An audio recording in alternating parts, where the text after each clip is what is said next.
Un mois plus tard, Joseph Reed, le secrétaire de George Washington, aperçoit la flotte britannique qui se masse au large de New York.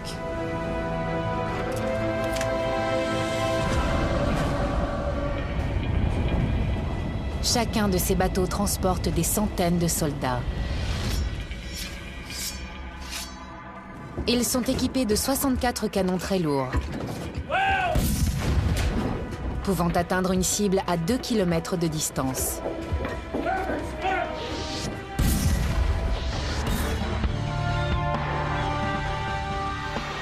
Joseph Reed est très inquiet. J'étais impressionné par cette flotte immense. Je n'arrivais pas à le croire. Qu'un peuple soit prêt à entreprendre un périple de 5000 km, aussi dangereux, difficile et onéreux, tout ça pour piller et détruire un autre peuple, sous prétexte qu'il refuse de mettre à ses pieds sa vie et sa fortune.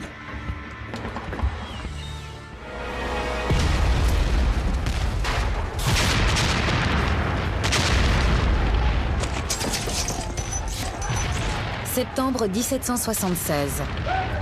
New York est à feu et à sang.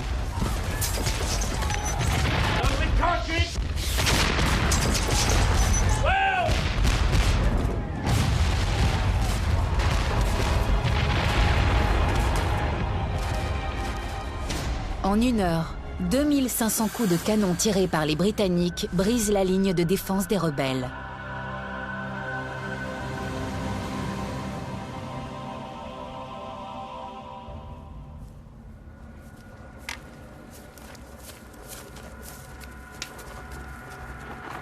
« 4000 soldats britanniques prennent d'assaut Manhattan.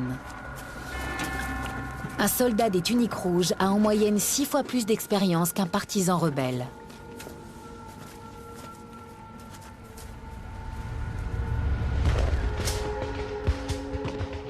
Retrancez-vous!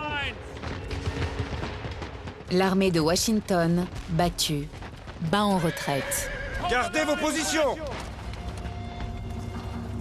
Les rebelles se replient et empruntent un chemin situé en plein territoire amérindien. Ce sera plus tard Broadway. Le 20 septembre, New York, occupée par les Britanniques, brûle.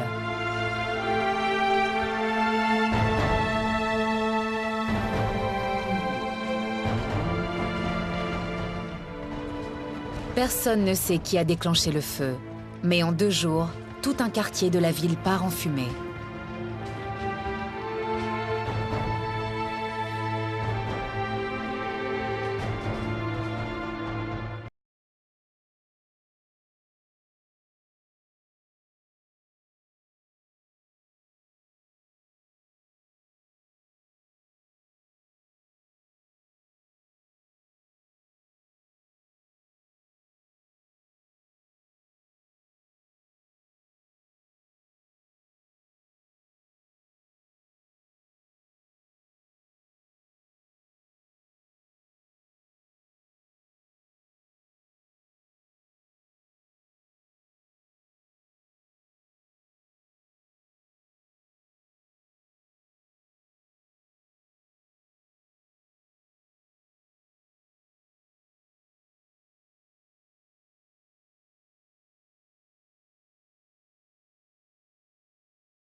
Ils vont, au contraire, les galvaniser.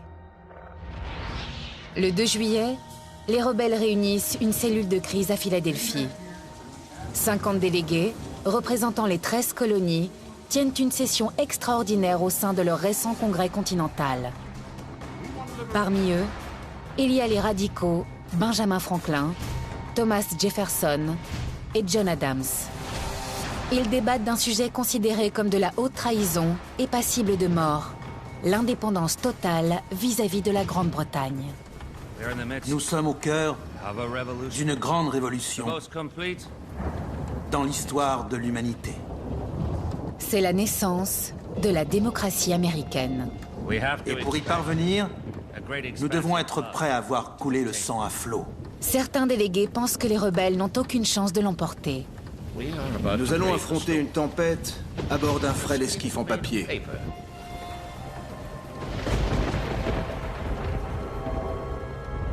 Mais les sceptiques sont en infériorité, 1 sur 5. Le 4 juillet 1776, les délégués ratifient un document qui va changer la face du monde. La déclaration d'indépendance des États-Unis d'Amérique. Nous tenons pour évidentes pour elles-mêmes les vérités suivantes.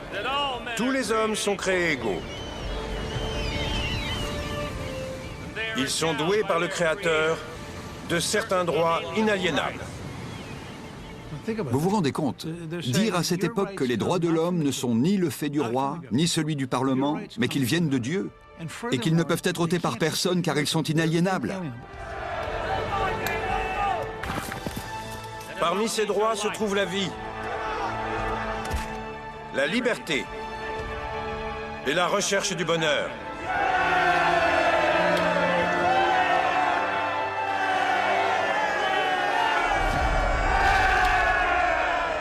Désormais, les soldats comme Plum Martin se battent pour l'indépendance de leur pays.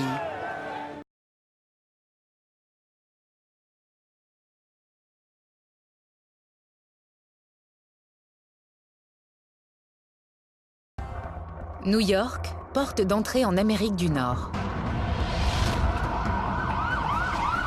Aujourd'hui, capitale financière du monde.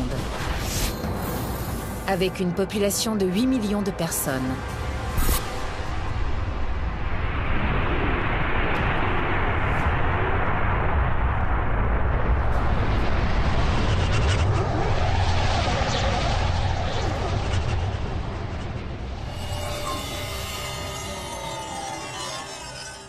En juin 1776, la ville compte seulement 20 000 habitants.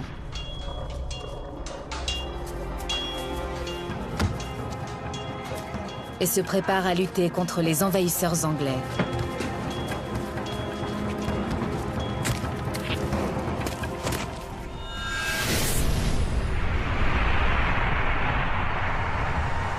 À 5 km au nord de Wall Street, là où la 23e rue croise aujourd'hui l'avenue Lexington, les rebelles creusent des tranchées à Kips Bay. Le commandant en chef est le général George Washington.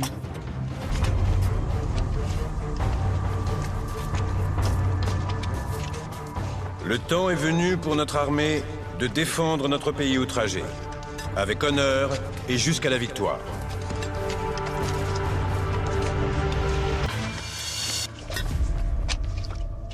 L'issue du combat semble connue d'avance.